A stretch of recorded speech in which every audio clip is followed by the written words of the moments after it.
Salut, ici Radburger. J'espère que ça va bien. On est dimanche matin, un petit soleil, relax. J'ai encore les yeux de dodo, ça fait pas si longtemps que ça je suis réveillé. Et bien ça, j'ai une histoire à te raconter, c'est un peu fou là. Hier, j'étais allé au zoo avec ma famille, mes enfants, ma fille, tout ça. C'était bien le fun. Après ça, ce soir, gars, je suis super relax. Hier soir, on se couche de bonne heure. Ma blonde me laisse dormir un matin. Ah, là, je me lève vers 9h, 9h30, heure reculée. Et là, je vais sur Facebook. Je vais sur Facebook, là, puis je commence à regarder un peu ce qui se passe. Je tombe sur une discussion sur Québec. Le jeu de rôle, écoute, ça a fait ma journée. Je te dis, je me dis des fois, l'humain est imbécile. Puis là, je te dis, une discussion de merde. J'ai jamais vu ça de ma vie. Le gars, c'est un gars. Puis je le cite, puis j'espère que ça va marcher son affaire. Il s'appelle Marc-André Veilleux. Marc-André Veilleux, il fait juste dire ben écoute, moi, ça fait une dizaine d'années que je maîtrise Dungeons & Dragons. J'aimerais ça, s'il y en a qui ça leur tente, j'offre mes services pour aller faire le Game Master. Voici mes disponibilités. Je charge 10$ par soirée, par joueur. Ça veut dire que c'est une table de 4 joueurs, plus le Master charge 40$ pour la soirée. Le kit, il arrive avec ton aventure déjà tout faite, blablabla. Et là, s'ensuit, mon gars, un flot de bêtises, en disant, oui, on sait quoi, comment ça se fait, tu charges 40$. Mais le gars, il a fait une erreur dans son annonce, il a dit, pour mes frais. Et là, tout le monde s'est mis à capoter, il disait, écoute, ça te coûte quoi d'être Game Master, tout ça. Mais tu sais, moi, je vais juste le remettre en perspective. Être Game Master, là, ça te coûte quoi?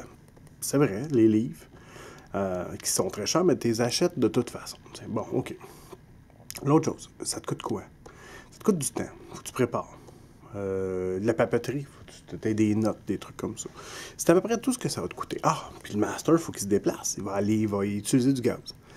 Là, l'affaire qui est fuckée dans ça, c'est qu'on va dire, ah, blablabla, c'est un loisir. Ouais, mais lui, là, oui, c'est un loisir, t'as raison.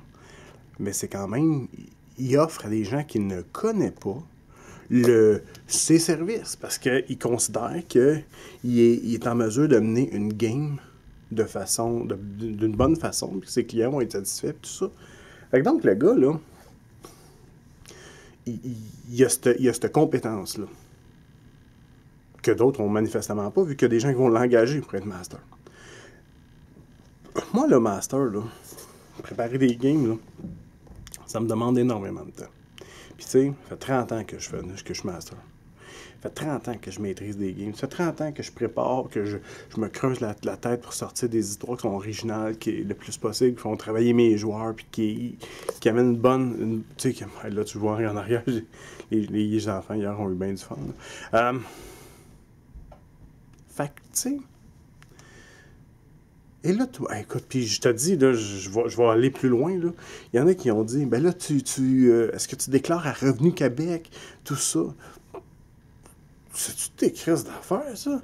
Lui, il charge 40$. Il charge 40$ pour une soirée.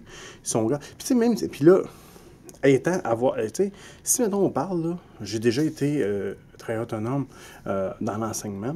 Puis je peux te dire là, que juste avec le millage qu'il va faire, le gars, avoir son auto, blablabla, s'il décide de déclarer, là, ça ne déclarera rien parce qu'il va y avoir autant de frais que ça va y avoir donné d'argent, cette histoire-là. Fait que, tu sais. Et là, le monde se sont mis à dire ça. Ah, ben là, j'ai un avis juridique qui dit que tu devrais pas faire affaire avec lui. Et là, je lis tout ça, puis moi, je dis, mais voyons donc. C'est le monde à l'envers. Là. Le gars, il offre à des gens de faire des games de Donjons et Dragons, 5e édition. Là, il offre pas un rein, là. Et je paniquais. Tu sais, je me dis, le gars, il veut initier des nouveaux gens, des gens qui n'ont peut-être pas les ressources côté Game Master pour être capable de leader une game, puis il se fait ramasser de même. Sérieusement. Et moi, je te dis, j'en suis pas, je suis pas retombé encore. Je me dis, ben oui, non, mais ça n'a pas de bon sens. Tu sais, entre toi et moi, ça n'a pas de bon sens. Puis je me dis que ces trolls-là là, qui sont sur Québec, jeux de rôle, sur Facebook, je me dis, ils ont vraiment... Et puis, ils écrivaient des textes, des affaires de fou de même. Je commande jamais, d'habitude. Jamais. J'ai pas eu le choix. J'ai écrit de quoi, tu sais. J'ai dit, ben voyons, là, tu sais. Le gars, laisse-le faire, là. S'il est bon, puis il fait profiter des gens, puis il initie des nouveaux gens dans le jeu de rôle, des gens qui veulent être initiés dans le jeu de rôle. On tord pas le bras à personne, là. Tu sais, c'est du monde qui vont faire affaire à lui, c'est parce qu'ils veulent, ou tout simplement c'est des joueurs qui veulent pas être Game Master, qui veulent se faire entertainer. Tu sais, qui veulent avoir quelqu'un qui va. Ah, tu sais, je capotais. Mais dis, comment qu'on peut être aussi poche pour blaster un gars de même? Moi, je vais te le dire, Marc-André Veilleux, là, puis je vais copier ça sur la discussion, là, un lien à cette vidéo-là. Je l'ai fait, moi, dans le passé. Je l'ai fait pour un magasin de jeux de rôle à Saint-Hyacinthe qui s'appelait Les Guerriers de l'Imaginaire. J'ai rencontré du monde excellent. J'ai même rencontré, à un moment donné, une gang qui m'ont demandé d'être leur master régulier. Puis j'avais tellement de fun avec eux autres que j'ai continué avec eux autres. C'est pas la gang que j'ai présentement. Une gang qui s'est disloquée. Puis même, c'est une gang là, qui faisait du jeu de rôle pour j'ai maîtrisé pour une maison de... un centre d'accueil pour des ados. Une famille d'accueil pour les ados. J'avais tous ces ados-là, on a joué à Dungeons & Dragons, on a eu du fun. J'ai eu l'impression d'amener dans la vie de ces gens-là, des gens que je ne connaissais pas du tout, un soleil. Tu sais? Parce que des fois, c'est rough la vie. Puis surtout pour ces jeunes-là, je pense qu'ils en ont mangé à la claque. Fait que écoute, moi, si tu tombes sur des expériences comme ça, tu vois, c'est super enrichissant.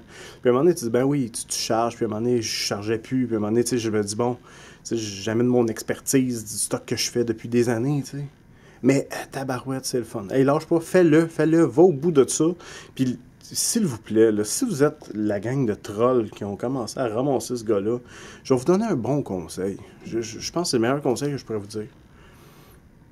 Allez-vous-en dans une caverne, puis habitez là. Nourrissez-vous de petits animaux et vivez de cueillette et de chasse. Je pense que c'est la meilleure affaire que vous pouvez faire parce que sinon, c'est quoi cette histoire-là? T'sais, je veux dire, tant qu'à moi, là, ramasser un... Regarde, t'as compris mon point, là, je pense. J'espère, en tout cas. Puis, mais d'ici là, moi, je trouve que des initiatives comme ça, on en parlait, c'est des choses un gars qui est prêt à faire, mais je trouve que c'est des initiatives qui sont prêtes à faire voir notre hobby à des gens qui ne font pas partie de ça. C'est des gens qui peut-être ils vont changer d'idée sur ce hobby-là. Ils vont peut-être continuer dans ce hobby-là. Ils vont peut-être triper là-dessus. Ça va nous faire du nouveau joueur, de la nouvelle publicité, et finalement, on fait grandir notre jeu de rôle. Puis c'est peut-être des gamers qu'un jour, toi, tu vas jouer avec. Donc, moi, je trouve que c'est une excellente affaire. Lâche pas, mon gars. D'ici là, à la prochaine fois.